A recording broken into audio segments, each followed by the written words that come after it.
natin dito. At salamatan ko nga pala ang suporta sa amin, Sword Helmet Philippines, Jabber Helmet Philippines, Judah Premium Fragrance, at the same time, syempre, shoutout natin yung so, great experience ang ano natin dito.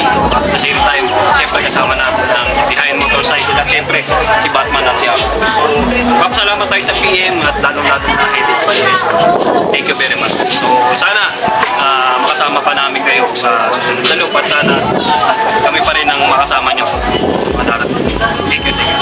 What's up guys? Batman ng Pilipinas here at grabe ang experience namin dito sa El Capadillo. Kaya maraming salamat kay ma'am na may-ari nito. Buhay ko ma'am and more power syempre sa iyong mga negosyo at lagi mong tandaan nandito lang ang Behind Motorcycle para sa maporta sa iyo and the rest of the team of Behind Motorcycle syempre pinapumulungan niya ng prosesuhan and syempre yung mga na-experience natin dito, yung mga ginawa natin, so marami kami natutunan, marami kaming nalaman na maraming maganda talaga dito sa lugar na to. Kaya kayo rin sana pupunta kayo dito at ma-experience nyo kung gano'ng ganda ang Quezon.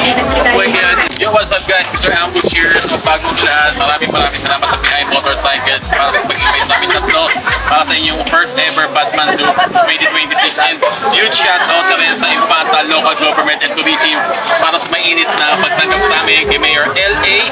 Yan, ng Municipality of Infanta. Siyempre sa El Cabildos, yan. So warm welcome, hindi kami pinabayaan madam.